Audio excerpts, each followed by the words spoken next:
everybody. It's me again.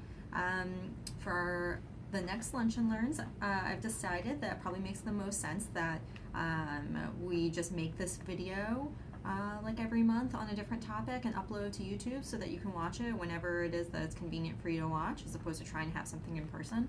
And I'm going to try and keep all the videos to like 5 to 7 minutes, so it's like a quick learning session, and then you can go back to going about your day. So this session, I thought we would talk about jaundice, and I think jaundice is a really important topic to discuss because it is not only one of the more important medical issues that we deal with in the nursery, but it's also an extremely common one that we have to deal with. So if you walk into the nursery on any given day, you may see 5 jaundice newborns, whereas there's never a time where I'm walking outside and I see 5 jaundice adults. So we're going to talk about why it is so common for babies to have jaundice. We're going to go over what is referred to as physiologic jaundice in this session, which is the reason that any newborn in the first few days of life can get jaundice. And in fact, 40% of full-term babies will get jaundice in the first week of life, and 80% of preterm babies will get jaundice in the first week of life. So we're going to talk about why that is. And to start, why we need to talk about where jaundice comes from. So jaundice is caused by something called bilirubin, which is a protein in our blood. And once the bilirubin gets above a certain level, above typically around 7, that's when we can start to visibly appreciate jaundice. Right now my bilirubin is probably like 1.5, and so that's why I don't look yellow. Whereas a baby very commonly has a bilirubin of like 8 or 9, and that's why they look yellow. The first place that turns yellow when a baby's bilirubin is increasing is usually the whites of the eyes. As it goes higher, then the face starts to look yellow. As it goes higher, then it goes further down the body. So a trick I use if I'm trying to assess if a baby is looking yellow versus is it just the lighting of the room, is I'll hold the baby's leg up and I'll compare it to the chest. If the leg is looking pink and the chest is looking yellow, then it's like, all right, it's not just the lighting in the room. This baby actually has some jaundice. So where bilirubin comes from is the breakdown of red blood cells.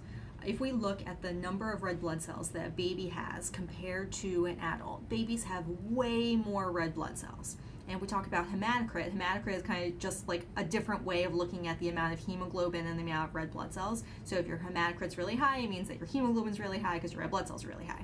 So if we look at my hematocrit right now, it's probably like high 30s. Most like adult women are like in the high 30s. A lot of times when you see moms who are postpartum who just delivered, they may have hematocrits in like the 20s. And it's because they just like had a lot of blood loss because they had a baby.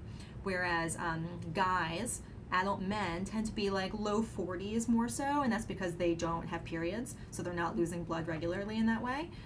So we're like, high 30s, low 40s. That's kind of typical for humans, adults. Whereas if we check a baby's hematocrit, because you're checking it because they're Coombs positive or whatever, it's not uncommon that we see hematocrits that are in the 40s, 50s, or even low 60s. It's not considered to be abnormally high hematocrit until their hematocrit is over 65. So if I had a hematocrit of 61, I would be in the emergency room right now. But if a baby has a hematocrit of 61, normal, totally fine. So why do they have such higher hematocrits and so many more red blood cells than we do? It's because the entire time that they're inside their mom, developing in the uterus, they are not exposed to a lot of oxygen. They're not breathing. They are not exposed to any air. They're just getting oxygen from the mom, kind of taking it off of any blood that goes through the placenta. They kind of steal that oxygen. And one of the ways that they have increased the amount of oxygen they can steal is by increasing the number of red blood cells that they have. Because they're right now, any baby inside their mom, their oxygen saturation is probably like 60%, 60, whereas mine's 100, theirs is 60. So they are pretty deoxygenated the entire pregnancy, so they increase the number of red blood cells that they have in order to steal as much oxygen from mom as they possibly can. So they have way more red blood cells than we do, and their red blood cell lifespan isn't as long as ours. Ours lasts several months. A baby's may last only a month or 2. And so they have more red blood cells and they don't last as long. Then the next part in the process is that there is an enzyme in our livers that change the bilirubin from what's called unconjugated bilirubin to conjugated bilirubin. So it's an enzyme that changes the bilirubin in a certain way. And so when we're measuring unconjugated bilirubin, that's also called indirect bilirubin. And when we're measuring conjugated bilirubin, that's called direct bilirubin.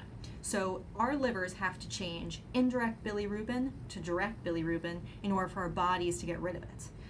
We have this enzyme called UDPGT that does that for us.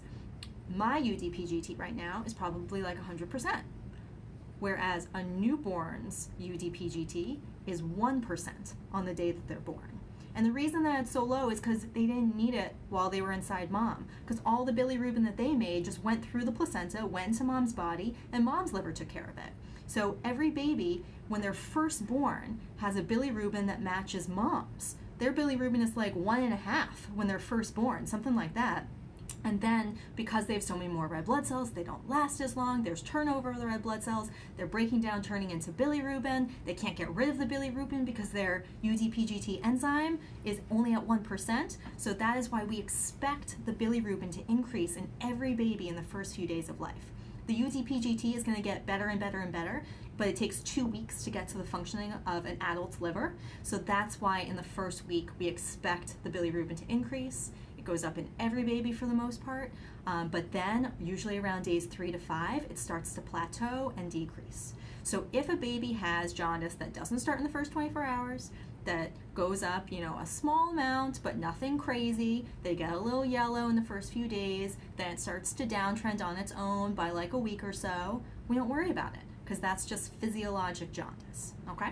So now the next session that we do, we'll talk about the things that make you think that this isn't run-of-the-mill jaundice, and it's not just happening for the typical reasons a baby can have it, because of the UDPGT being low, because they have lots of red blood cells. Instead, we'll talk about all the things that can actually mean that something seriously wrong is going on that we can't miss. And if we don't address it or monitor it closely, a baby can actually get into trouble. Okay? All right, so I'll talk with you guys next time.